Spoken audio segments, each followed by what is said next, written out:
So we just talked about the possibility of it existing. I suppose now, since we're doing this scientifically, we do need to propose the fact that it doesn't exist. Now, one of the key factors for that is there is no bone evidence.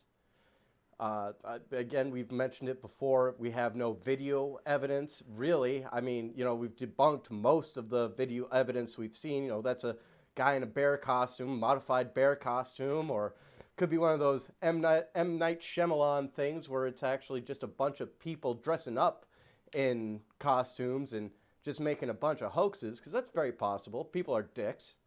So, we definitely have plenty of, I don't necessarily want to call them naysayers, but just more realistic views on the subject, mainly due to the fact that, again, we've never caught one. We have no real video evidence. Again, we've seen, everybody knows of the Finding Bigfoot on Discovery Channel. And as far as I know, they've just heard noises which could be made by any animal, even a moose. That damn freaking call that they make out there, or whatever the freak it is. That stuff is laughable. The reality shows of Finding Bigfoot, yeah, right. Like, Bigfoot's just gonna come out, hey, everybody, I've just been hiding for a couple of years. What's up? No, that ain't going on. What about you, Grim? What are your thoughts on the subject? Well, to be totally honest, the whole thing that I felt about Bigfoot is that, one, if he wanted to be caught, he would be already. There's very few creatures in nature which, if they want to be found, are not found. And we got over 17 different kinds of birds found over the ocean on that island. We consider them part of the experiment that was induced with the Galapagos Islands, I believe. The Galapagos Islands, yes. But they were an experiment that was triggered by the why can I not think of his name? Darwin? Darwin, yeah, the Darwin experiment. There was a Darwin experiment that was used to be able to determine the types of animals that were currently living and evolving within the area that was confined in the Galapagos Islands. Just saying, because I plan on editing out the other. And as far as it goes for the creatures that have yet to be found on land, there are many creatures that hide in forests. There are many creatures that hide in caves. Matter of fact, we've even found fungus that didn't currently exist within our encyclopedia of life until recently, only because of the discovery and the maintenance of the caves that we continue to explore around. That's very true. And again, everyone seems to think that we've explored all of our planet. We know, again, as you've mentioned, we know, again, more about the surface of the moon than the bottom of the oceans. And we're finding so many new creatures in the Amazon and underneath the ocean, everywhere, to the point where, again, it's hypothetical that a creature like this could possibly exist. That would be some kind of orangutan or something like that. But again, we've got new evidence of human beings going back farther than we even thought. Sneeze monkey. Oh yeah. You got, like, again, like Grim was saying, sneeze monkey. It's a type of is it an ape or an orangutan? I can't remember. It's an ape. It's an ape. I can do it. Oh no, it's fine. So again, there's always new creatures and new things that we're discovering, but you gotta believe it in order to actually know that it exists or even think that it exists. Because I know people that it's like, oh yeah, Puma. You mean the shoe company? No, the actual animal. There's no animal called Puma. Have you looked in a dictionary? Just check online. The Google works. I know it does. I've used it before. Actually, we were just using it a little bit ago. Not gloating or anything like that, just mentioning. I'm not advertising either, because I don't think Google really has advertisements. And also, to be totally honest with the whole sneeze monkey thing, it may not actually be called a sneeze. It may not actually be called a sneeze monkey, but if you were to do if you were to do Google research on the sneeze monkey, you would find exactly what I'm talking about. Because there is a type of creature out there that exists. It's a type of ape, and it matter of fact, the reason why it ended up earning the name sneeze monkey was because of the fact that raindrops would fall on its fur so close to its nose that it couldn't help but sneeze every time a raindrop hit its face. That's awesome. That is totally awesome. That totally makes sense. I love the way that people name things in this world. It's hilarious. Like the platypus. What the hell is that? The female is poisonous. Oh, and apparently the male is poisonous. I didn't know that until now. I just found that out. The male is also poisonous. What the fuck? That doesn't make any sense. It really doesn't. Anyway,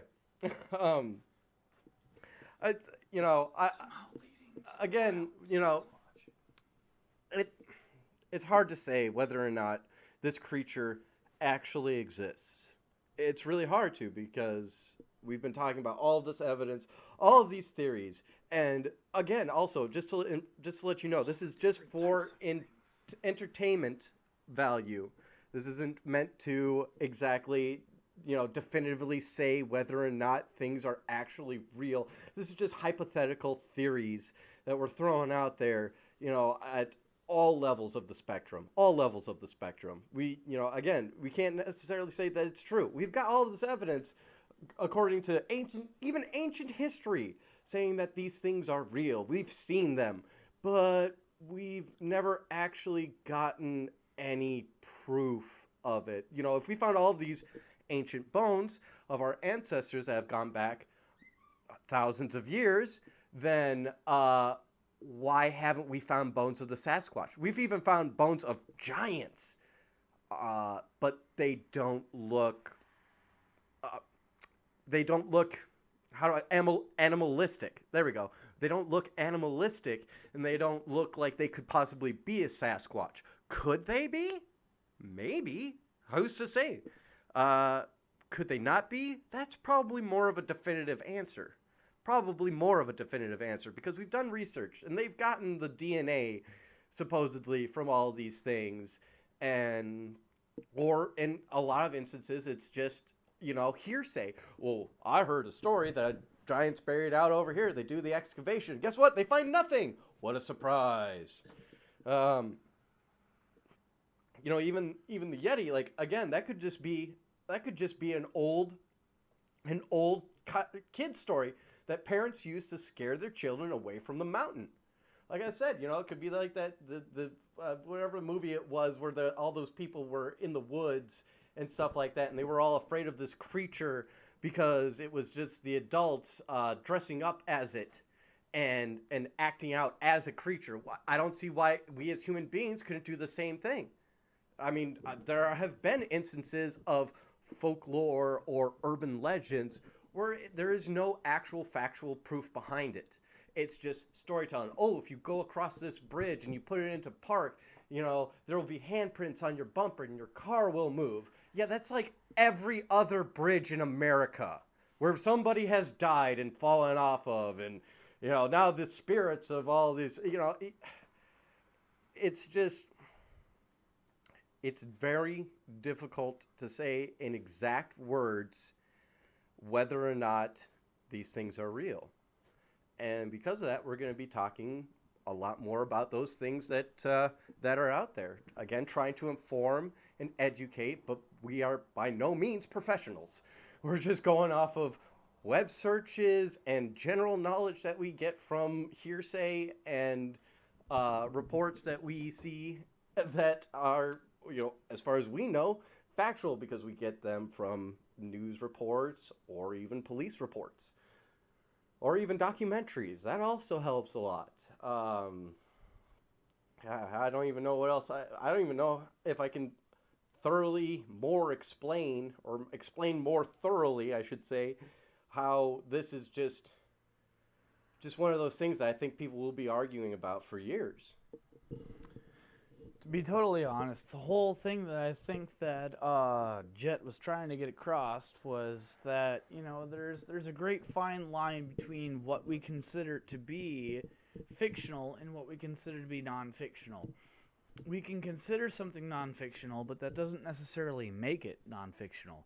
We can consider something fictional, but that doesn't necessarily make it fictional. There are many fine lines. You said fictional, but fictional. No, I said...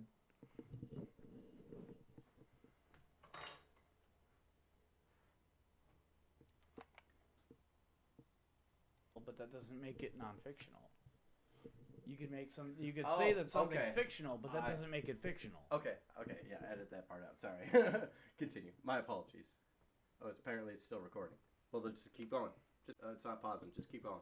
Okay, well, so to say that Bigfoot is not necessarily real is to border on the lines of whether or not you believe something is fictional or non-fictional. We have all kinds of sightings and things that have been found from even 1960 AD all the way up till today.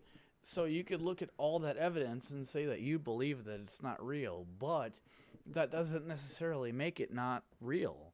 You could also say that all this evidence was created by the illusion that somebody wants to believe that there's a man out there that looks a lot like us, more covered in fur. Not necessarily conventionally. We may not be wishing for this creature to exist. It could be our subconscious doing that wishing for us, wishing that there was a higher competitor than the ones that we face, which are only ones that we end up encountering during our conquest to be able to fulfill land. But that doesn't make it any more or less true. So you could say that Bigfoot is non-fictional, but a creation of the vision that we wish to see when we encounter new lands. Or you could see it as fictional, which is a creature that we would see if we were going out into the woods and we wanted to see something that we believed was fictional but ended up being non-fictional. And the same thing can be said about ghosts and aliens and other mythical creatures like that. And that is super fun to think about, super fun to theorize.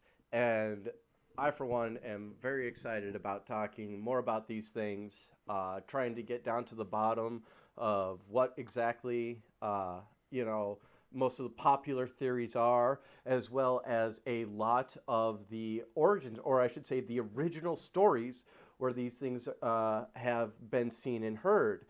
And as part of that, we would like you, the listening audience, to give us a little bit of help with that. Send in to Hungry Toast. Our email is, what, Steve? hungrytoastentertainment@gmail.com. No spaces. And give us as well, send us in stories that you've heard, urban legends, as well as a little bit of factual background where you have seen these things as the stories that come up, or heard where these stories have come from, as long as they're like police force or news related, anything, I guess you would say believable, anything that we ourselves can do more research on, to give it a little bit more credibility. And I believe that that's it for our very first episode. You're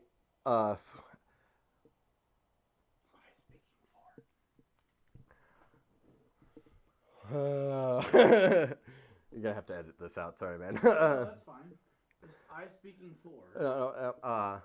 For Grim Art, I am the Jester. This has been Folklore Origins.